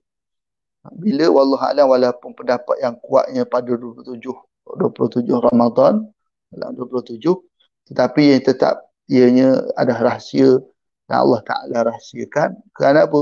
Kerana nak mendidik kita, nak mengajak kita supaya senantiasa berebut-rebut berlumba-lumba mencari sesuatu yang kita tak tahu bila. Kerana Nabi sendiri pun begitu juga. Bila mana orang tanya Aisyah macam mana, apakah yang telah dilakukan oleh Rasulullah bila mana tiba 10 malam terakhir. Lalu Aisyah kata, Nabi ni bila mana tibanya 10 malam terakhir, apa yang Nabi buat? Nabi kata, aiqadha ahya laylaha wa aiqadha ahlailaha wa shadda ma'zaraha. Yang mana Nabi SAW tiba 10 malam terakhir, Nabi menghidupkan malam. Bukan Nabi hanya tunggu malam ganjil saja, bahkan 10 malam terakhir Nabi hidupkan. Dan juga Nabi kejutkan ahli keluarganya. Dan Nabi SAW ikat kain dia kemah-kemah. Kabarnya Nabi tekun beribadat sehingga orang galik beribadat tu terpaksa ikat kain kemah-kemah takut jadi apa ni, cabuk ke apa. Ada yang kata itu kiasan kepada bahawa Nabi sallallahu alaihi wasallam tidak mempedulikan isteri-isterinya. Mana ikat kain kemah lah. Tak ada nak mikir dah. Buat hubungan dengan isteri-isteri dan sebagainya. Kenapa? Kerana fokus. Begitulah juga kita yang mengintai-ngintai. Kalau betul ngintai sungguh, pasal teranu lah. Kalau betul ngintai sungguh, cari sungguh malam Lailatul Qadar, maka kita akan mencontohi Nabi. Menghidupkan 10 malam terakhir. Gerak ahli keluarga. Bukan kita saja nak molek, tapi kita nak juga ajak ahli keluarga kita biar jadi molek juga. Dan dalam masa yang sama, kita fokus. Yang paling penting adalah fokus. Sebab itulah, kalau ada di Korea kita, masjid ataupun surau, yang memang dia tidur 10 malam terakhir itu dia, ibarat kata ke berkampung lah, maka kita ambil lah peluang, tidurlah surau di masjid, supaya kita terlepas, termasuk di kalangan orang yang betul-betul mencari malam Lailatul Qadar, insya-Allah. Jadi, kalau boleh betul, kalau kita dapat sungguh, maka seakan-akan kita beribadat selama 83 tahun. Boleh tahun depan pula, maka gandakan lagi, subhanallah. Oleh sebab itulah, bulan Ramadan kita boleh ibaratkan seperti bulan lubuk pahala. Bulan ni adalah lubuk pahala untuk kita mencari sebanyak-banyaknya pahala. Kalau orang ngaitkan, ni mesti orang candak ikan, candak sotong. Jadi cari tempat lubuk-lubuk sotong ada mana. Air tak cari tempat tak ada. Jadi cari tempat banyak. Begitulah juga kita orang yang ada iman, kita akan gunakan peluang ini untuk kita mencari sebanyak-banyaknya pahala pada bulan yang dikira sebagai lubuk pahala, insya-Allah. Jadi itulah sedikit sebanyak. Mungkin dikira khalasah dah. Jadi semoga Allah Ta'ala pertemukan kita dengan malam Lailatul Qadar, insya-Allah. Dan yang paling penting adalah Allah Ta'ala terima segala amalan kita di sepanjang Ramadan pada tahun ini, insya-Allah, dan tahun-tahun yang lalu. Bila taufiq, assalamualaikum warahmatullahi wabarakatuh. Syukran Ustaz atas kupasan yang sangat menarik ni. Semestinya Quran ni satu kitab yang hebat, yang agung, diturunkan pun pada malam yang agung, iaitu malam Al-Qadar. Maksudnya kita ni pun kena mujahadah lah. Mudah-mudahan kita dapat mengejar ataupun mencari jumpa dengan Lailatul Qadar ni. Okey, seterusnya Ustazah, soalan terakhir. Kita disajikan dengan banyak kisah Al-Quran. Al-Quran ni mampu membantu kehidupan manusia sebagai ubat dan penawar yang mujarab bila kena cara dan amalannya. Bukan sekadar di dunia, syafaat Al-Quran ini sehingga ke alam kubur dan akhirat. Beruntung bagi mereka yang bersahabat dengan Al-Quran. Ceritakan sikit Ustazah, bagaimana ia boleh berlaku? Tafadhal, masykur. Bismillahirrahmanirrahim. Alhamdulillahirabbil alamin wa bihi nasta'in. InsyaAllah tentang soalan yang diajukan kepada saya. Terima kasih Pak Moderator, seterusnya yang berbahagia Ustaz, sahabat-sahabat yang dimuliakan Allah. Kalau kita tengok manfaat Al-Quran, Al-Quran adalah kalamullah yang menjadi mukjizat yang masih utuh sampai kepada kita pada hari ini. Yang mana kalau kita tengok apa yang diberikan Allah kepada Nabi-Nabi yang lain, banyak mengalami perubahan ataupun campur tangan oleh tangan-tangan yang tidak bertanggungjawab. Tetapi Al-Quran adalah mukjizat yang kekal sampai kepada kita tanpa ada perubahan pun.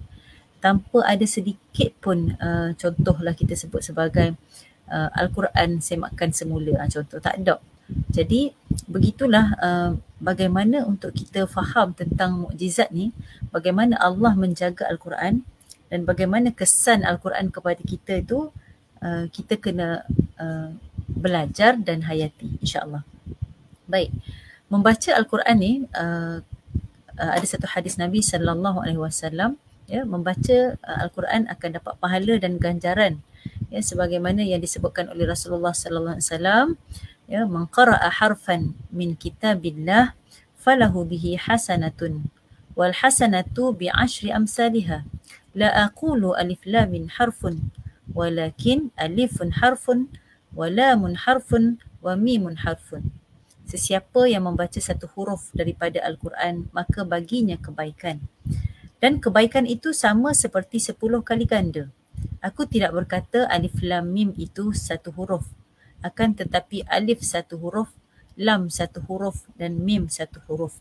Hadis riwayat Tirmizi. Jadi apabila kita tahu tentang kelebihan Al-Quran, maksudnya dalam satu surah lah kita sebut, surah apa? Kita sebut alif lam mim zalikal kitabu la raiba fi. Kita susun alif lam mim dha lam tu kan, kaf zalikal kitabu la raiba fi tu dah berapa ratus dah pahala ganjaran yang Allah siapkan kepada orang-orang yang membaca Al-Quran. Jadi kat situ dah kita dah faham dah bahawa banyaknya kasih sayang Allah, kebaikan Allah, anugerah Allah, ganjaran Allah kepada kita, orang-orang yang mendampingi Al-Quran. Jadi kalau kita tak bina hubungan yang baik dengan Al-Quran, bermakna kita sedang merugikan diri kita sendiri. Kita sedang meletakkan diri kita pada tempat yang salah, yang mana Allah memang dah sediakan untuk kita dapat ganjaran, tetapi kita yang masih ego untuk melaksanakannya. Baik, bila kita baca Al-Quran, orang-orang yang berdampingan dengan Al-Quran, kita akan dapat banyak manfaat hidup. Manfaat hidup, kelebihan yang Allah sediakan dalam Al-Quran. Contoh, Allah Subhanahu Wa Taala sebut dalam Al-Quran, alif lam mim zalikal kitabu la raiba fih hudal lil muttaqin. Ini adalah kitab yang menjadi petunjuk, tidak ada keraguan lagi kepadanya, dan ia adalah petunjuk kepada orang-orang yang bertakwa. Baik, itu antara gambaran awal yang Allah berikan kepada kita, jelas Al-Quran ini sebagai petunjuk, sebagai jalan untuk kita cari apa sahaja jawapan terhadap kehidupan kita. Jadi kalau kita ada masalah dalam hidup, kalau kita cari manusia tak jumpa jalan penyelesaian. Tapi kalau kita baca Quran dan kita minta dengan Allah Subhanahu Wa Taala, insya-Allah ketenangan tu akan sampai dan jalan keluar pun kita akan jumpa, insya-Allah. Tapi yakinlah, Baik. Dalam surah Al-Muzammil juga Allah Subhanahu Wa Taala sebut hiya ashaddu wat'an wa aqwamu qila. Al-Quran ini dia akan memberi kesan yang sangat baik ataupun sangat hebat kepada kehidupan kita. Dan sebenarnya rahsia dalam Al-Quran ini bukan sekadar kita baca Quran kita dapat ganjaran, tidak sahabat-sahabat pendengar. Saya nak mengajak sahabat-sahabat kalau kita amalkan Al-Quran sungguh-sungguh.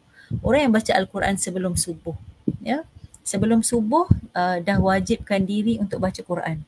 Tak kiralah baca surah pendek ke, surah panjang ke, ataupun ambil satu muka surat saja, tetapi lazimkan kehidupan kita dengan bacaan Al-Quran sebelum subuh. Maksudnya ada satu waktu yang khas yang kita buat, wabil asharihum yastaghfirun, pada waktu sahur sebelum subuh tu kita istighfar dan kita baca Quran. Kesannya, sahabat-sahabat yang dimuliakan Allah, para pendengar sekalian, kesannya adalah Allah akan panjangkan masa kita sehari-hari.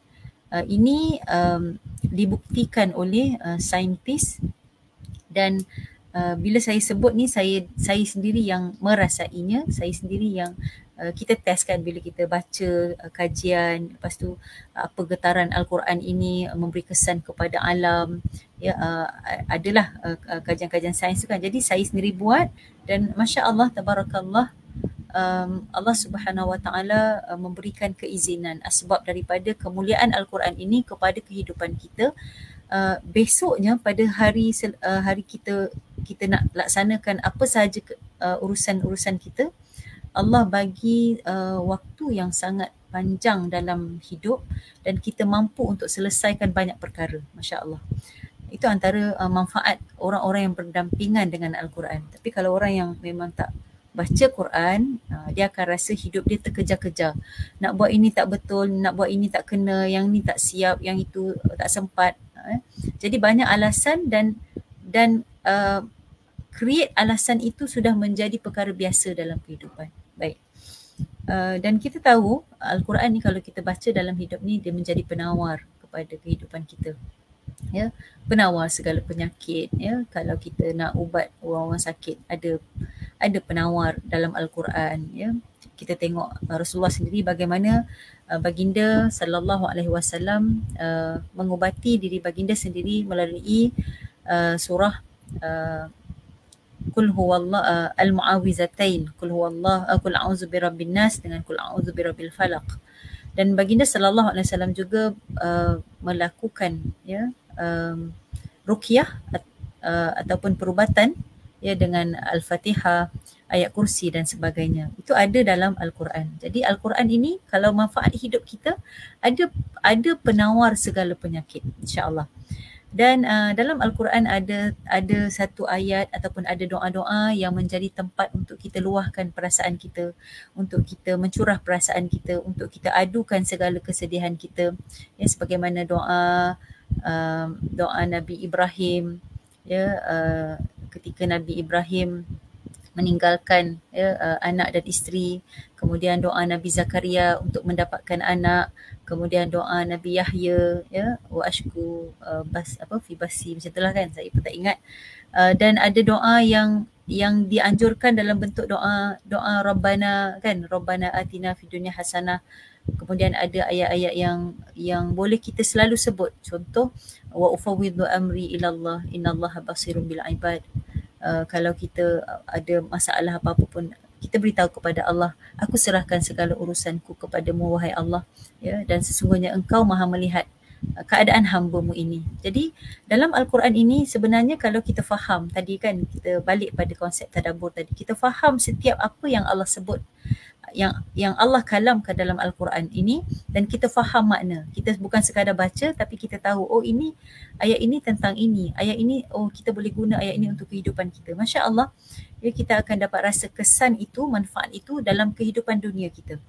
Dan ramai juga di kalangan kita yang menjadikan Al-Quran ini sebagai asbab untuk limpahan rezeki. Sebab apa? Sebab banyak sebenarnya yang Allah janjikan melalui Al-Quran, melalui ayat-ayatnya yang maha suci ini, ada manfaat rezeki yang Allah berikan. Tetapi suka saya tegur dan menasihati diri saya dan sahabat semua, kita janganlah jadikan Al-Quran ini sebagai alat untuk dapat dunia, tetapi kita jadikan Al-Quran ini sebagai bacaan untuk akhirat kita, tetapi dunia yang akan datang menyantuni kita, insya-Allah. Jadi berbalik kepada soalan yang diberikan oleh moderator tadi, syafaat. Jadi syafaat Al-Quran di dalam kubur, ya, syafaat Al-Quran di akhirat nanti macam mana, ya. Jadi saya bawakan satu riwayat Imam Ahmad dalam musnadnya dan Ibnu Majah dalam sunannya, dan ianya dinukilkan oleh At-Tabrani dalam Mu'jam Al-Aswat. Lafaz hadis tersebut ialah yaji'ul Quran yaumal qiyamah karrajuli syahibi fayaqulu ana alladhi asharta laylaka wa adma'tu naharak. Ana alladhi ashartu laylaka wa azma'tu naharaka. Yang bermaksud Al-Quran datang pada hari kiamat seperti seorang lelaki yang kekuningan tubuhnya, lalu dia berkata, akulah yang menyebabkan engkau bangun malam dan yang menyebabkan engkau dahaga di siang harimu. Jadi Al-Quran ini dalam satu hadis sallallahu alaihi wasallam menyatakan bahawa nanti Al-Quran akan datang menyerupai seorang lelaki. Adakah Al-Quran itu makhluk? Tidak, ya. Al-Quran datang dalam bentuk ganjaran yang Allah berikan kepada kita sebagaimana seorang lelaki yang akan menemani orang-orang yang membaca Al-Quran itu. Masya Allah. Jadi lelaki ini akan menyatakan kepada kita, akulah, ya, sesuatu yang menyebabkan engkau bangun pada malam hari untuk membaca aku, dan engkau siang hari engkau sibuk, ya, sampai dahaga, ya, kerana membacaku. Masya Allah. Dan begitu juga dengan beberapa hadis lagi, ya, yang menyatakan tentang syafaat yang akan kita dapat daripada bacaan Al-Quran kita, iaitu Al-Quran datang pada hari kiamat dalam pelbagai bentuk, ya. Di antaranya ialah Allah Subhanahu Wa Taala, Rasulullah sallallahu alaihi wasallam sebutkan iqra'ul Quran fa innahu ya'ti yaumal qiyamah syafi'an li ashabi. Dan ada sambungan kepada hadis ini, iqra'uz zahrawain, bacalah kamu surah Al-Baqarah dan surah Ali Imran, ada kelebihan-kelebihan yang disediakan.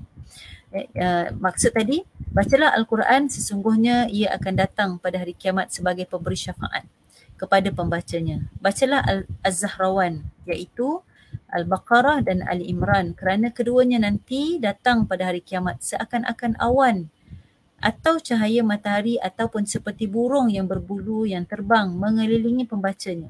Bacalah surah Al-Baqarah kerana sesungguhnya membaca ada berkat dan meninggalkannya adalah penyesalan. Tukang sihir tidak akan mampu menandinginya. Jadi saya datangkan beberapa hadis Nabi SAW kepada kita untuk kita renung sama-sama hari ini. Bukan sekadar Al-Quran ini Allah sediakan manfaat dunia, tetapi di kubur pun kita akan dapat syafaat dan di hari akhirat pun kita akan dapat manfaat.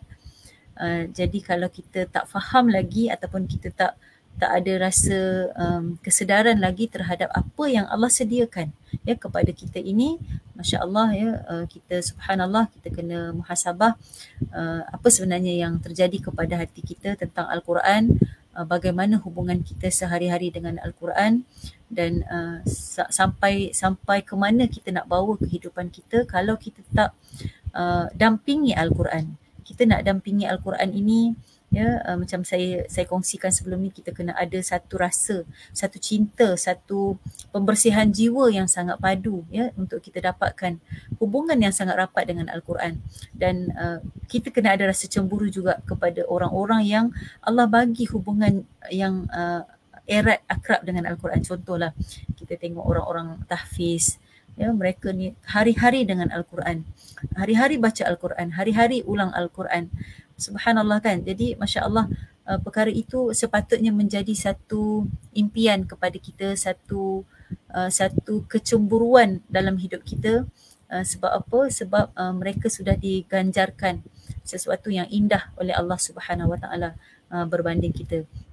Dan dalam hidup ni, sahabat-sahabat pendengar sekalian, kita sama-samalah doa supaya apa? Kita digolongkan oleh Allah Subhanahu Wa Taala menjadi orang-orang yang faqih dalam Al-Quran, orang cinta pada Quran ya. Di antara doa yang dianjurkan ialah Allahumma ja'alna qari'al Quran, muhibbal Quran, wa hamilal Quran, wa khadimal Quran, wa ahlal Quran, wa huffazal Quran, wa ulama'al Quran ya arhamar rahimin. Ya Allah, jadikanlah kami ya, kami tu saya, suami ya, pasangan, anak-anak, seluruh keturunan kita. Kita doa supaya apa? Jadilah kami ini ya Allah orang-orang yang membaca Quran. Kalau kita tak minta nak jadi orang yang baca Quran, kita tak akan jadi orang yang baca Quran. Kita tak akan ada usaha untuk baca Quran sebab kita tak minta dengan Allah. Pertama kita minta nak jadi orang yang baca Quran. Kemudian kita minta Allahumma ja'alna qari'al Quran, muhibbal Quran, orang cinta pada Quran. Ya, kena ada rasa cinta pada Quran. Tengok Quran tu, ya Allah rindu nak baca Quran. Jangan kita tengok Quran tu kita tak rasa malu dengan Quran. Jangan kita tengok Al-Quran tu kita tak rasa apa-apa terhadap Quran. Rugi. Ya, kita kena minta dengan Allah biar kita jadi orang yang muhibbal Quran. Kemudian wahamilal Quran, kita nak jadi orang yang pegang Quran selalu. Orang yang selalu bawa Quran, ke mana-mana bawa Quran. Ya, kalau kita tengok ialah perjalanan saya di Mesir dulu, kita tengok sahabat-sahabat orang yang hafal Quran. Kemudian bangsa Arab tu sendiri, mereka tak malu bawa Quran ke mana-mana, sampai naik bas pun pegang Quran. Ya, tengah pegang bas, tangan kanan pegang pemegang tu, tangan kiri pemegang, tangan kanan pegang Quran, masya-Allah. Ya. Sampai begitu sekali budaya mereka dengan Al-Quran. Jadi kita tak ada ya, orang-orang yang membawa Al-Quran. Budaya begitu tak ada dalam hidup kita. Kita minta lagi dengan Allah, kita nak jadi ulama Quran, orang yang alim dalam Quran, ahli Quran, orang yang pegang Quran, orang yang bawa Quran, orang yang jadi khadam kepada Quran dan sebagainya. Jadi insya-Allah para pendengar yang dirahmati Allah sekalian, semoga ya, syafaat yang akan kita dapat daripada pembacaan Al-Quran kita ini menjadikan kita lebih bersemangat untuk berdampingan dengan Al-Quran. Dan mudah-mudahan Ramadan ini menjadi Ramadan tarbiyah yang mendekatkan kita lagi kepada Al-Quran, dan menjadikan kita orang-orang yang sentiasa akrab dengan Al-Quran. Bertepatan dengan hari ini, hari nuzul Al-Quran, semoga Allah Subhanahu Wa Taala memilih kita semua untuk sentiasa bersama dengan Al-Quran Al-Karim Al-Qadim, insya-Allah. Jadi itu saja daripada saya. Wallahu taala a'lam. Terima kasih. Terima kasih Ustazah. Kupasan yang sangat menarik. Untuk menjadi ashabul Quran, kita tidak cukup sekadar membacanya saja. Pembacaan perlulah diiringi dengan pemahaman ayat Al-Quran. Pemahaman ayat Quran tu sendiri. Maksudnya kita baca ni biar kita cuba nak faham apa maksud Al-Quran tu. Marilah kita sama-sama berusaha membaca Al-Quran dengan tartilnya dan memahami maknanya. Mudah-mudahan berkat Al-Quran ni urusan dunia kita dipermudahkan dan pada hari akhirat nanti Al-Quran datang kepada kita sebagai syafaat yang membela kita di hadapan Allah Ta'ala. Okay, sebelum kita menutup majlis ni, maksudnya kita bagi ruang untuk penutup kepada ahli panel kita membuat kesimpulan. Okay, dalam 2 minit seorang. Persilakan dulu ya Ustaz.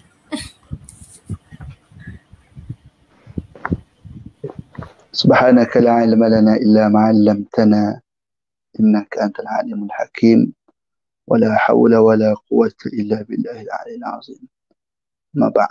Masih pada pemoderator sebenarnya Ustazah Wa Nur Hidayah punya sidang penuh sekalian untuk khulasah daripada forum kita pada pagi ini. Kita ambillah satu kata-kata hikmah, kata-kata hikmah yang menyatakan dari disebut as-sawmu la yantahi wal qur'anu lan yarhal wal masajid lan tughlaq wal istijabah lan tatawaqqaf wal ajru lan yanqati' wa'bud rabbaka hatta ya'tiyaka al-yaqin kun rabbaniyan wa la takun ramadaniyan. Iaitu maksudnya iaitu as-sawmu la yantahi, puasa tidak pernah terhenti. Maksudnya walaupun kita puasa di dalam bulan Ramadan, tetapi di sana ada lagi peluang-peluang untuk kita berpuasa, puasa sunat dan sebagainya. Sebagaimana Ustazah pun sebut tadi, kalau orang yang tak baca Al-Quran sebelum Ramadan, maka dia akan rasa berat. Begitu juga kita ni bila kita sentiasa amalkan puasa sunat. Jadi tiba puasa Ramadan, kita akan jadi apa yang mudah. Dan juga lebih-lebih lagi, perasaan rindu tu lebih daripada orang-orang biasa, insya-Allah. Bila kita lazimi puasa sunat, lepas daripada kita puasa Ramadan, kita sambung puasa 6 Syawal, kemudian puasa Senin Khamis, dan 3 hari dalam tempoh sebulan. Dan kemudiannya wal Qur'anu lan yartahil ataupun lan yarhal. Quran juga tidak lari, maknanya dia ada. Janganlah maknanya bulan Ramadan kita ngaji Quran, tapi bulan Ramadan kita biarkan Al-Quran. Kemudian wal masajidu lan tughlaq. Masjid tidak pernah tutup. Dia buka semua, terbuka semua, tidaklah. Sebab itulah kita bila Ramadan ni kita suka tengok jemaah ramai di masjid.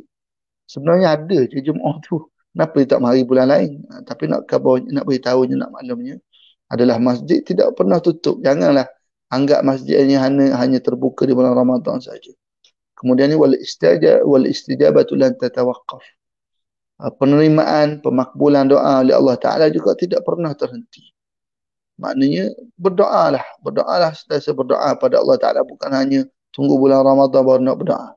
Berdoalah pada Allah Ta'ala kerana Allah Ta'ala makbulkan doa di bila-bila masa sahaja, bukan hanya terhad pada bulan Ramadan. Wal ajru la yanqati', dan juga ganjaran pahala juga tidak juga pernah terhenti, bukan hanya terhad di bulan Ramadan, tapi di bulan-bulan yang lain juga. Wa'bud rabbaka hatta ya'tiyakal yakin. Perhambakanlah diri kamu pada Allah, beribadatlah kamu kepada Allah Ta'ala sehinggalah kamu meninggal dunia, hatta ya'tiyakal yakin, sehinggalah kamu mati. Maknanya jangan pernah terhenti. Jangan pernah berhenti melakukan ibadat sehinggalah kamu mati. kun rabbaniyan wa la takun ramadaniyan. Jadilah kamu hamba kepada Allah Ta'ala, itu hamba Tuhan, itu hamba Allah. Bukanlah menjadi hamba Ramadan. Tak, hamba Ramadan tu bulan Ramadan je lah. Lepas Ramadan cabut habis. Puasa pun tak, semayang pun tak, aurat pun tak tutup selepas berlalunya Ramadan. Jadi sekali itulah bila taufiq hidayah. Wassalamualaikum warahmatullahi wabarakatuh. Terima kasih Ustaz. Silakan Ustazah.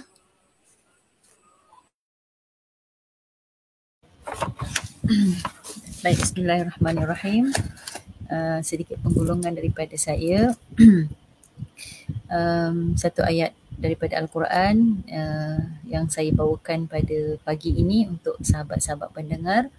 Allah Subhanahu wa taala berfirman, faqra'u ma tayassaru minal Quran. Faqra'u ma tayassaru minal Quran. Allah sebut dalam Al-Quran, bacalah apa yang mudah bagimu daripada Al-Quran.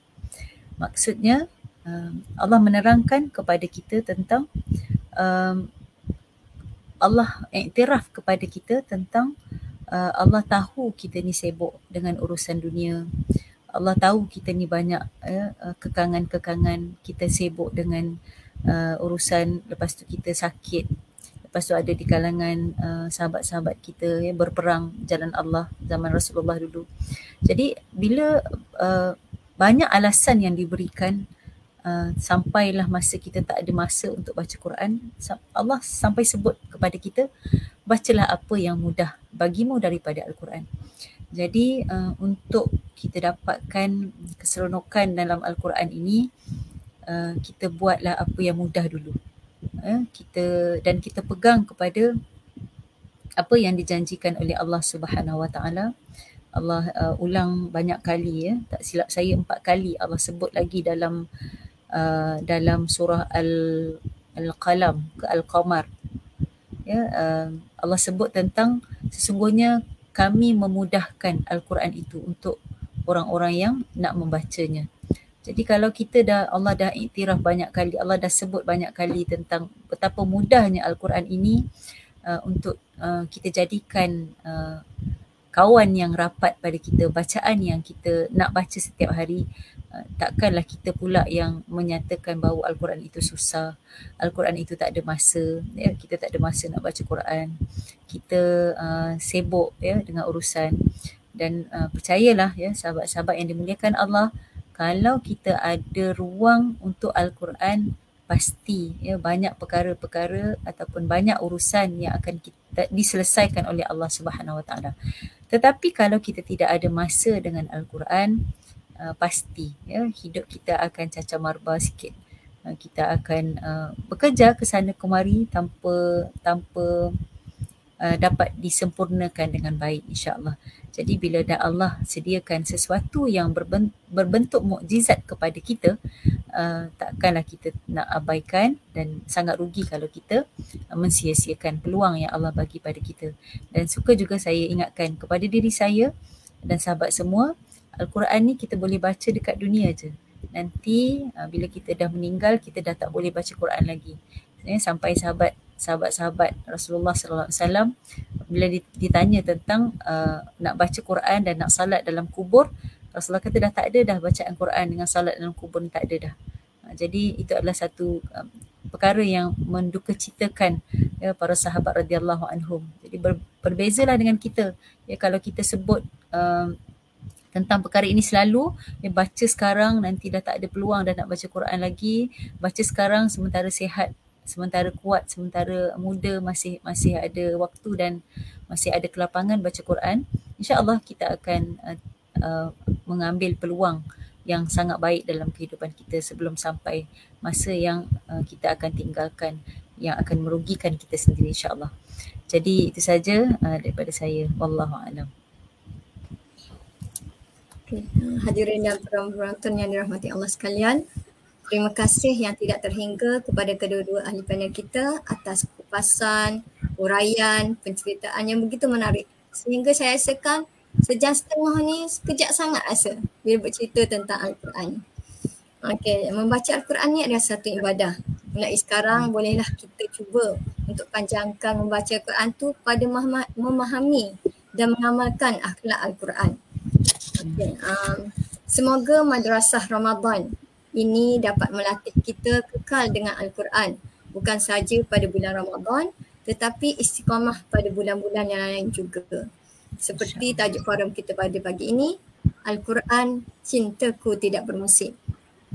Terima kasih yang tidak terhingga juga saya ucapkan kepada yang berbahagia Ustaz Hamdi bin Atuk Harun dan Ustazah Wan Nur Hidayah bin Wan Fauzi, Tuan Guru Besar Sekolah Kebangsaan Gontok Nasik yang dihormati Cikgu Asikin binti Abdullah, Barisan Penolong Kanan Sekolah Kebangsaan Gontok Nasik, EJK Pusat Sumber Siti Khadijah, kru-kru MyGTN TV Sekolah Kebangsaan Gontok Nasik, rakan-rakan seperjuangan, seterusnya semua yang terlibat sama ada secara langsung atau tidak langsung dalam menjayakan forum ini. Terima kasih juga kepada penonton-penonton yang setia hingga akhir majlis. Saya mohon maaf atas segala kekurangan yang berlaku sepanjang saya mengendalikan majlis kita pada hari ini. Akhir kalam, mulianya umat Muhammad kerana Al-Quran, mulianya Ramadan kerana Al-Quran, mulianya Lailatul Qadar kerana Al-Quran, dan mulianya anak Adam kerana Al-Quran. Sesungguhnya yang baik itu datang daripada Allah Ta'ala dan yang kurang itu datangnya daripada kelemahan diri saya sendiri. Wabillahi taufiq wal hidayah. Assalamualaikum warahmatullahi wabarakatuh. Waalaikumsalam warahmatullahi wabarakatuh. Waalaikumsalam warahmatullahi wabarakatuh. Terima kasih Ustazah. Terima kasih.